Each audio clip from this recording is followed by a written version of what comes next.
Hai guys, seperti biasa di video kali ini gua kembali akan membahas beberapa berita yang sedang hangat diperbincangkan di dunia K-pop. Tapi sebelum itu seperti biasa gue juga mau ngingetin bagi yang mau request bahasan atau mau bertanya-tanya seputar K-pop, bisa scan barcode ini atau klik link Saweria yang gue taruh di kolom description.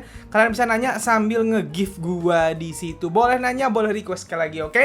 Nah, pembahasan pertama gua kali ini datang dari request salah satu subscriber gua di barcode ini, dari Karina77 namanya. Dia nanya, "Bang, coba bahas tentang hype yang jual saham SM ke Kakao sesuai sama prediksi lu nggak yang waktu itu lu bilang." Jadi di video sebelumnya gue udah berapa kali ngomong bahwa gue udah ngeliat akhir dari perseteruan antara hype dan Kakao di SM ini gitu. Tapi gue nggak mau ngasih tahu apakah seperti apa endingnya, itu gue nggak mau ngasih tahu kemarin-kemarin karena takutnya nanti malah dibilang gini gitulah gitu. Nah, sekarang kan udah ending banget nih, sesuai apa nggak sama yang gue omongin kemarin, dah akan gue jawab di sini. Sebelum gue jawab pertanyaannya itu, kita kutip dulu berita resminya ya, bahwa hype sudah menjual kembali saham SM Entertainment pada Kakao senilai 6,7 triliun rupiah. Ya, itu gue kutip dari portal berita official K-Vibes. Sebenarnya yang keluar banyak, nggak cuman yang dari K-Vibes ini doang. Intinya sama semua, dimana kalau dirupiahin 6,7 triliun rupiah, dimana hype sudah menjual saham SM yang sebelumnya mereka beli dari Lisuman tuh yang 14% itu semuanya udah dijual ke Kakao. Waktu mereka beli ke Lisuman itu harganya per lembarnya 120.000 won waktu itu, sehingga jumlah semua sahamnya yang 14% lebih itu dibeli hype dari SM itu sebesar 5 triliun rupiah kalau dirupiahin gitu ya.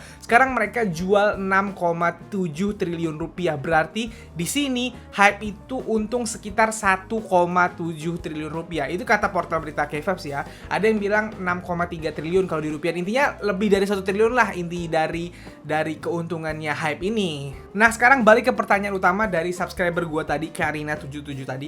Apakah ini sesuai dengan prediksi gua? Gua jawab, inilah yang bener-bener sesuai. Kemarin, beberapa hari yang lalu, yang waktu akhirnya hype sama Kakao damai dan hype akhirnya berhenti mengakuisisi SM atau nggak lagi mengakuisisi SM, itu udah ada di prediksi gua gitu. Cuman ujungnya sebenarnya ini di otak gua, hype akan menjual semuanya ujung-ujungnya ke Kakao, tapi mereka akan dapat untung besar. Tapi nggak terjadi, makanya gua nunggu-nunggu tuh kapan dijual ya. Bisa jadi nggak dijual, gua udah mulai ngeliat, nggak ada beritanya berhari-hari. Berarti hype serius nih mau ngambil SM, dalam artian mau jadi direksi SM. Beneran nih hype mau bersatu sama Kakao di satu perusahaan yang sama gitu. Masa iya hype punya, kan kemarin itu dibilangnya terakhir itu adalah hype menarik diri dari akuisisinya SM Entertainment, terus ya udah akan menyerahkan direksinya SM tuh ke Kakao, membiarkan Kakao membeli saham-saham minoritasnya SM gitu. Masa mereka cuman padahal punya power tapi nggak ikut apa-apa gitu, cuman ya bakal dapat keuntungan doang. Itu gue sempat mempertanyakan gitu, wah ada yang meleset nih sedikit dari prediksi gue, walaupun memang prediksi gue dari awal hype gak akan bener-bener yang ngedepak jor-joran gitu. Nah, ternyata sekarang terjawab, dan inilah prediksi yang paling pas dari gue, dan bener ternyata hype akhirnya menjual. Jadi gini, gue kasih tahu prediksi gue yang udah gue omongin dari beberapa minggu yang lalu ya. Jadi gini, gue tuh udah kepikiran skenario ini dari pertengahan kasus ini karena udah mulai kebaca. Bang, lu taunya dari mana? Karena gue sering baca berita yang kayak gini nih, berita akuisisinya perusahaan gitu, pengkhianatan perusahaan. Gue suka nonton drama Korea yang kayak Reborn Rich gini, atau TV series kayak Succession di Amerika gitu. Gue udah sering nonton yang kayak gini-gini, jadi polanya mirip-mirip, selalu mirip-mirip. Nah, maksudnya gimana bang? Jadi gini, buat kalian yang nggak tahu, semakin berjalannya waktu kan kita kelihatan bahwa Chris Lee ini didukung sama eksekutif SM yang lain. Kalau nggak salah jumlahnya 25. Jadi Chris Lee, Tak Yong Jun dan eksekutif SM tuh bersama-sama semua sepakat untuk mendepak Lisuman. Nah, yang kejadian utamanya kan adalah waktu itu Lisuman lagi di luar negeri, tiba-tiba mereka ngedepak Lisuman, mereka bikin saham baru, jual ke Kakao gitu ya. Lisuman balik, Lisuman marah ngeliat itu, tapi Lisuman nggak bisa apa-apa. sahamnya udah dijual. Lee Suman marah, Lee Suman nuntut bahwa itu saham ilegal karena dia nggak setuju sebagai pemegang saham terbesar gitu. Akhirnya dituntut sama Lee Suman, dihajar, tapi Lee Suman juga tetap dalam keadaan yang terpojok nih. Karena apa? Karena Lee Suman tahu berarti ini anak-anak semua, Chris Lee DKK ini udah bener-bener nggak suka sama dia, udah bener-bener kesel sama dia, sehingga dia bener-bener dipojokkan. Bahkan mereka mampu melakukan ini, mampu melakukan ini, menjual saham di luar Lee Suman gitu, maksudnya tanpa sepengetahuan Lee Suman kan. Nah, Lee Suman yang terpojok saat itu, kalau dia nggak gercep nih, seandainya Lee Suman nggak jual sahamnya ke Hype waktu itu, maka apa yang akan terjadi? Maka yang terjadi adalah Kakao beneran masuk, entah itu sahamnya ilegal atau nggak ilegal diputusin sama pengadilan, tetap aja ujung-ujungnya si Kakao akan bekerja sama Chris Lee, karena Chris Lee ini kelihatan banget pengen banget kerja sama Kakao gitu. Dan akhirnya nanti Lee Suman di rapat direksi dipojokin, dan akhirnya Lee Suman harus menjual sahamnya ke mereka. Nah, menjual sahamnya ke mereka karena Lee Suman gak punya daya jual lagi, karena dia udah dipojokin, bahasanya dia mau diusir nih sama semuanya gitu. Gak mungkin dia bisa jual mahal, Lee Suman gak mungkin bisa jual mahal. Kalau dia jual mahal, walaupun dia gak jual mahal, dia akan dipojokin terus gitu sama yang lain. Jadi kalau sampai dia gak melakukan pergerakan cepat, dia akan menjual sahamnya dengan sangat murah mungkin. Kan di awal kita dikasih tahu bahwa harga sahamnya Lee Suman ini per lembarnya kalau nggak salah 90 ribuan waktu itu. Mungkin kalau waktu itu Lee Suman nggak bergerak, dia cuma bisa jual di angka 90 ribu itu udah paling mentok, atau mungkin bahkan ditawar 80 ribuan atau 70 ribuan per sahamnya, karena dia udah nggak punya daya jual lagi, dia mau diusir nih, mau didepak bahasanya gitu. Nah, si Lee Suman ini pinter, dia adalah bisnismen yang bukan setahun 2 tahun kan, dia udah jadi bisnismen dari tahun 80-an gitu. Dan ya kayak yang kalian bilang, kalau yang kata di Spets itu benar, berarti kan Lee Suman ini udah menjalankan bisnis itu dengan cara yang cara yang banyak lah, cara-cara licik gitu. Nah, Lee Suman ini pinter. Nah, caranya dia untuk ya udah kalau gini gue nggak akan bisa menang lawan Chris Lee dan kawan-kawan sama Kakao, gue nggak akan bisa menang lawan mereka. Tapi gue harus dapat untung seenggaknya. Nah, gimana caranya? Dia akhirnya nelpon Hype Labels, si Lee Suman ini nelpon Bang Siuk. Lee Suman yang minta langsung ke Bang Siuk untuk tolong beli saham gua 14%-an gitu kan. Pertanyaannya, kenapa Lee Suman milih Bang Siuk? Jawabannya gini, kalau Lee Suman jualnya bukan ke Hype atau ke Bang Siuk, jualnya ke CJ, misalnya CJ Entertainment gitu ya, itu nggak akan jadi masalah bagi Kakao dan juga Chris Lee. Kalau Lee Suman jual sahamnya ke CJ, paling CJ-nya diajak, ya udah kita duduk bareng-bareng, kita make SM Entertainment sesuai dengan visi kita. Karena CJ ini kan bukan saingannya SM gitu. CJ ini kan adalah perusahaan yang bergerak di bidang yang berbeda gitu.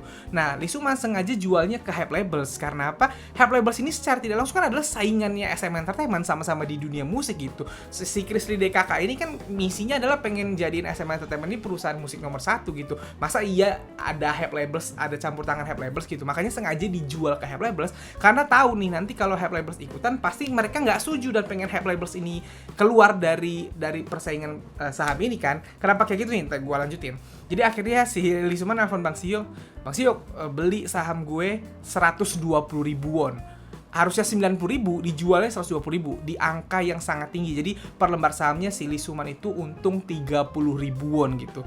Akhirnya Bang Siuk kenapa mau? Karena Lee Suman udah ngasih tahu nih rencananya Bang Siuk bahwa nanti ketika lo beli saham gua di harga setinggi ini, lo jualnya bakal lebih tinggi juga kok. Kok bisa? Nah, nanti kita bahas ya. Akhirnya Lee Suman ngomong sama Bang Siuknya mengiyakan, dibeli lah akhirnya 14% saham Lee Suman di harga per lembarnya 120 ribu. Ingat, harusnya 90 ribu, dijualnya 120 ribu, jadi untung 30 ribu, oke? Udah kebeli lah tuh akhirnya, kan ngeluarin kalau dirupiahin, Hype itu ngeluarin 5 triliun rupiah. Nah, setelah dapat 14%, Hype jadi pemegang saham terbesar SM nih dengan 14% gitu. Nah, abis itu pengadilan memutuskan bahwa sahamnya Kakao di SM itu nggak sah karena penjualan itu dianggap ilegal gitu kan. Berarti Kakao nggak punya saham sama sekali nih jadinya. Pemegang saham terbesar di SM jadinya adalah si Hype, abis itu Lee Suman, abis itu pemegang saham yang lain gitu. Sedangkan Chris Lee DKK ngotot mau kerjasama sama Kakao nih. Akhirnya pasti Chris Lee dan Kakao ini akhirnya muter otak, gimana caranya nih kita harus menguasai sahamnya SM Entertainment gitu. Nah, Hype Labels saat inilah langsung waktu itu kan dengan PR-nya mereka bilang bahwa mereka akan menambah sahamnya di SM Entertainment sampai ke 40%. Mereka akan mengakuisisi pemegang saham minoritas. Tambah panas lah Kris Lee dan Kakao. Tambah panik, akhirnya terjadikan perang saham di mana si Kakao bilang, "Oke, karena si Hype siap membeli saham lain seharga 120.000, kami akan membeli nanti di harga 150.000." Karena Kakao udah kepalang kadung nih, saham yang udah mereka beli sebelumnya dianggap ilegal. Mereka harus bener-bener beli secara serius sekarang di harga yang mahal, 150.000. Abis itu Hype kemarin sempat bahkan gue mau 180.000 deh gitu. Akhirnya gara-gara itu Kakao sama Hype minta ketemulah mereka berdua berunding. Setelah berunding, Hype Labels mengundurkan diri dari akuisisi ini. Kenapa Hype Labels mengundurkan diri? Ya ini ternyata jawabannya. Kakao sudah siap untuk ya udah biar lu nggak ribut-ribut. Anak-anak SM nih, Kris Lee dan kawan-kawan juga maunya SM tuh sama gua, kata Kakao. Gua beli deh saham lu. Gua beli seharga 150.000 won deh gitu.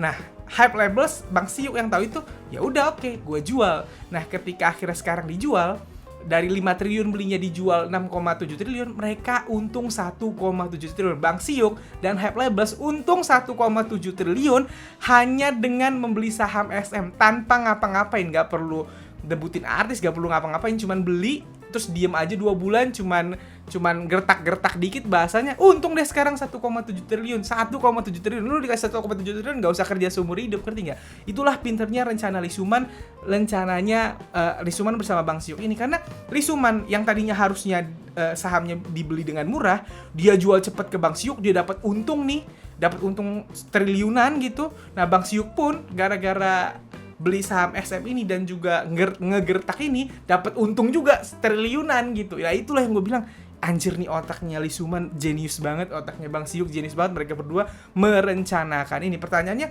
Bang, kalau kayak gitu kenapa kemarin Hype sampai bikin SM with Hype dan lain-lain? Ya untuk menggertak. Karena sebelum itu kan si Kris Lee sibuk nyari dukungan publik kan. Nih kami akan membuat SM 3.0 dan lain-lain. Pingin fans dan masyarakat dukung mereka gitu. Tapi walaupun fans dan masyarakat dukung mereka, yang punya duit lah yang akan menang gitu. Kakao mungkin awalnya nggak mau ngeluarin duit segede itu gitu. Tapi gara-gara Hype terus-terusan bilang bakal ngakuisisi saham yang lain, sampai niat bikin YouTube dan juga Twitter SM with Hype gitu ya. Terpaksa akhirnya Kakao ya udah kita beli sahamnya Hype seharga 150.000. Ya udah dijual deh sama Hype. Untung dah. Sekarang Bang Siuk punya uang yang 1,7 triliun gitu. Kan udah balik modal 5 triliunnya. Punya uang 1,7 triliun yang bisa diinvestasikan buat hal-hal lain. Lee Suman juga punya duit banyak banget, gak jadi rugi gitu. Nah, si Kakao yang boncos gitu demi mendapatkan SM, tapi nggak apa-apa dapatnya SM Entertainment. Kedepannya kalau untung-untung terus baru bisa balik modal tuh si Kakao gitu. Tapi intinya sekarang udah nggak ada urusan lagi antara Hype dan SM Entertainment ya. Udah resmi dijual ke Kakao. Jadi SM sekarang akan bergerak bersama Kakao. Hype Labels ya Hype Labels sendiri gitu. Jadi kedepannya Hype Labels dan SM akan bersaing lagi sama-sama. Udah nggak ada urusan lagi, nggak ada.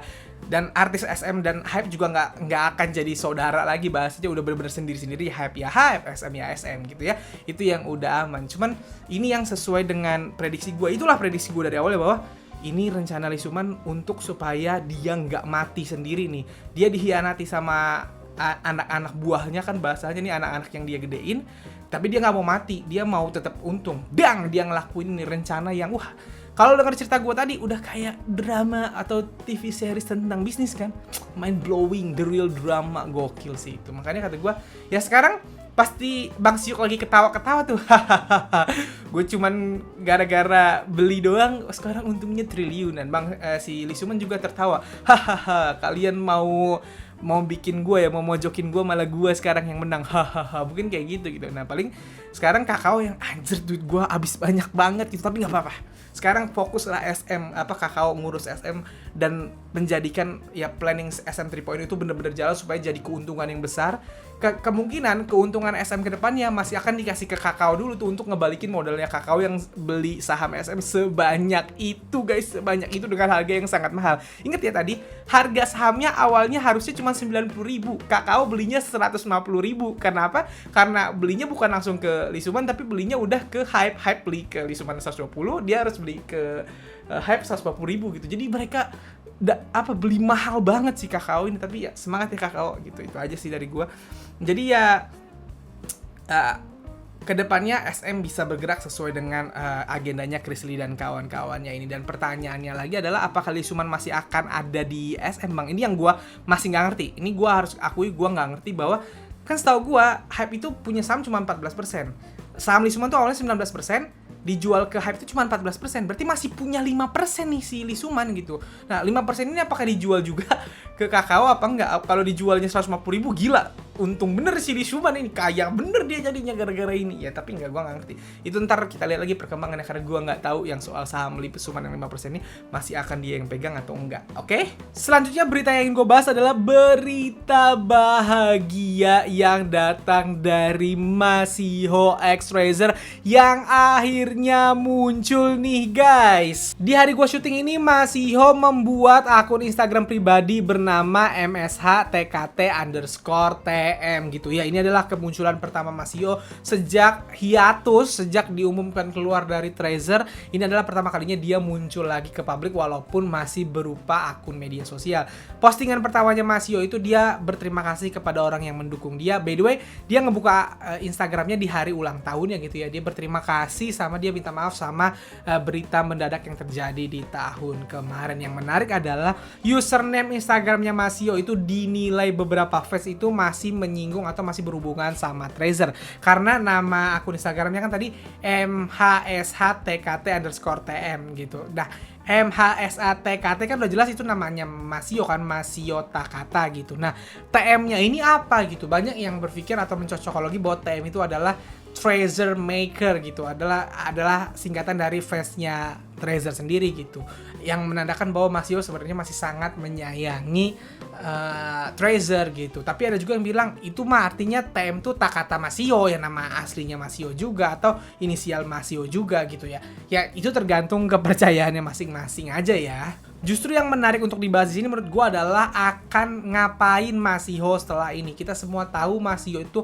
keluar dari Trazer alasannya adalah karena sakit. Dia hiatus karena sakit, abis itu kontraknya akhirnya diputus karena ya masalah kesehatan itu tadi kan gitu. Waktu itu kita lama pingin Masiho sehat lagi, ternyata malah ujungnya keluar gitu. Nah, ini yang pertanyaan terbesar gua, Masiho akan jadi apa selanjutnya? Karena kalau dia balik jadi penyanyi, misalnya balik ke industri K-pop lagi, ke industri idol, ke industri Korea lagi, menurut gua aneh. Karena apa? Karena di Trazer aja dia nggak lanjut karena sakit kemarin itu kan beritanya gitu. Nggak mungkin dong dia ngulang lagi hal yang bikin dia sakit gitu. Makanya gue penasaran apakah Masiho akan melanjutkan karirnya di Jepang sebagai penyanyi solo di Jepang, atau hanya sebagai produser aja, atau Masiho ke depannya jadi influencer. Kita kan nggak pernah tahu. Siapa tahu dia ya udah gue bergerak indie aja deh di media sosial, cover lagu di YouTube atau di TikTok misalnya, bisa jadi kayak gitu kan. Nah, itu yang gue penasaran, Masiho akan kemana? Karena alasan dari Masiho hiatus ya itu tadi, kesehatannya bermasalah kan gitu.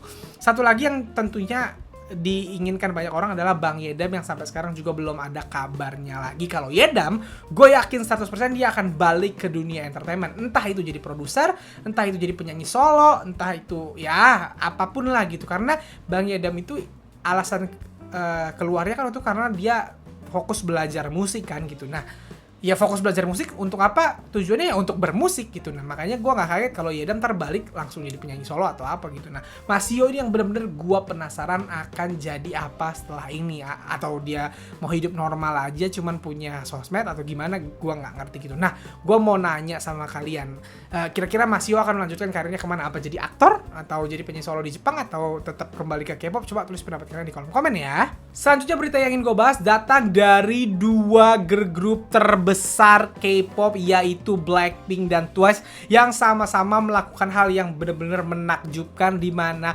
Blackpink akan melakukan konser encore di Stadion Stade de France di Prancis dengan kapasitas 80.000 penonton. Salah satu stadion terbesar di Eropa encore-nya tuh. Gila ya, Blackpink akan tampil jadi headliner Coachella, akan tampil di BST Hyde Park, festival terbesar di Eropa, abis itu akan encore di Prancis di stadion yang berisi 80.000 gitu. Nah, sementara itu Twice, salah satu girl group terbesar K-pop juga, akan menggelar konser di SoFi Stadium California. Itu adalah salah satu stadion baseball terbesar di Amerika, dan di mana Twice jadi girl group pertama yang melakukan hal tersebut gitu. Jadi Blackpink jadi girl group pertama yang yang berhasil konser di stadion, salah satu stadion terbesar di Eropa, di Stade de France itu.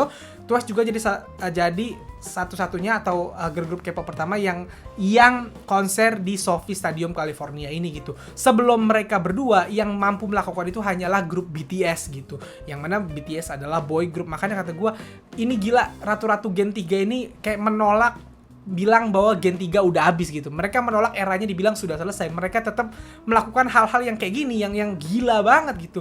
Seolah-olah bilang kami masih di puncak, kami masih jaya. Bahkan bayangin, mereka udah di Blackpink tahun ke-7, Twice tahun ke-8. Biasanya grup-grup dulu di tahun ke-7 ke-8 tuh udah mulai turun karirnya. Mereka malah konser stadium dong, yang satu di Eropa, yang satu di Amerika. Gila gak? Jadi gue kayak salut banget buat Blackpink dan Twice, mantap jiwa. Dan terakhir nih guys, masih datang dari Blackpink nih, beritanya cukup membuat bahagia dan pede, di mana beritanya adalah serangkaian petunjuk membuat fans percaya jika Blackpink telah memperbarui kontrak dengan YG Entertainment. Jadi menurut berita ini, sekarang mulai banyak fans yang yakin atau percaya bahwa Blackpink sudah perpanjang kontrak dengan YG Entertainment karena hal-hal yang akan gue jelasin nih. Karena alasannya menurut mereka make sense. By the way, buat yang nggak tahu, Blackpink itu kontraknya harusnya habis di tahun ini. Harusnya di pertengahan tahun ini kayaknya. Blackpink itu kan debut di Agustus 2016, kontrak 7 tahun. Habisnya harusnya ya di tahun 2023 ini. Bulan apa kita nggak tahu. Debutnya Blackpink sih di Agustus. Kontrak harusnya nggak dimulai dari debut dong. Dari sebelum debut udah ada kontrak. Kan mereka harus rekaman lagu dulu, harus syuting MV dan lain-lain, itu harusnya udah masuk dalam kontrak tuh. Bisa jadi mereka kontraknya habis di Juni, di Juli, ya bisa jadi anggaplah di Agustus gitu ya.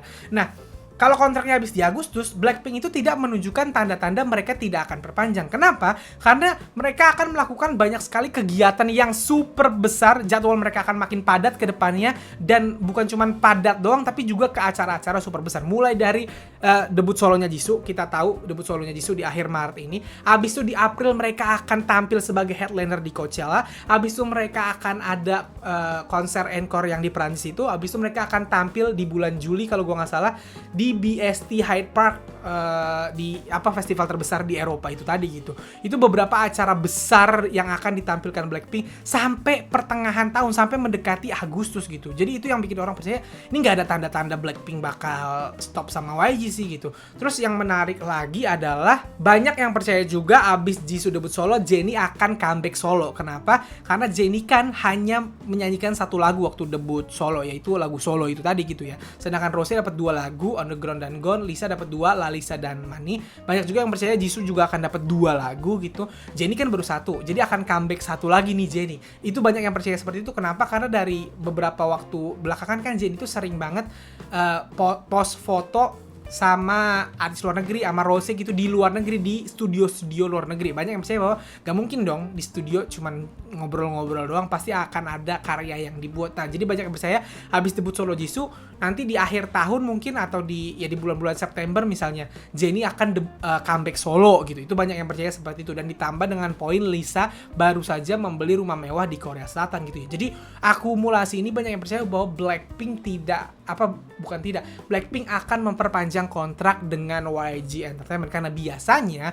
grup itu kalau mereka nggak mau perpanjang kontrak sama agensinya, biasanya udah mulai dikacangin tuh sama agensinya.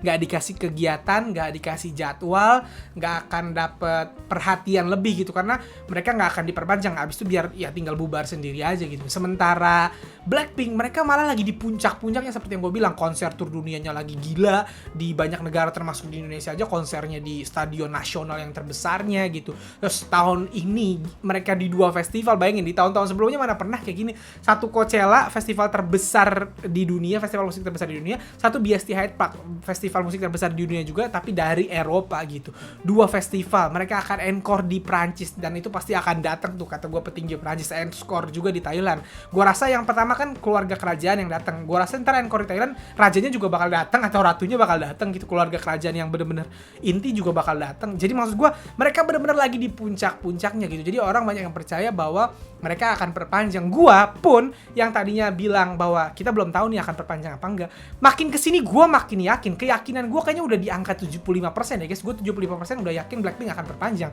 Sekali lagi, gue bukan peramal, gue bukan cenayang yang apa kata gue pasti bener. Enggak bilang gitu. Bisa jadi yang kepercayaan atau apa yang gue believe ini salah di masa depan gitu. Cuman entah kenapa gue udah kayak mulai yakin sekitar 75%-an bahwa Blackpink akan perpanjang sama YG gitu. Karena melihat Blackpink yang sebesar ini, YG pun gue yakin gak akan rela ngelepas Blackpink. Ini bener-bener sumber cuannya YG lah, salah satu yang sebesarnya Blackpink sekarang, masa iya dilepas gitu. Jadi menurut gue kemungkinan perpanjangnya sangat tinggi sih menurut gue gitu ya. Nah, gue mau nanya sama kalian, Blink, menurut kalian masih percaya mereka nggak perpanjang atau percaya mereka perpanjang atau gimana? Coba terus pendapat kalian di kolom komen, oke?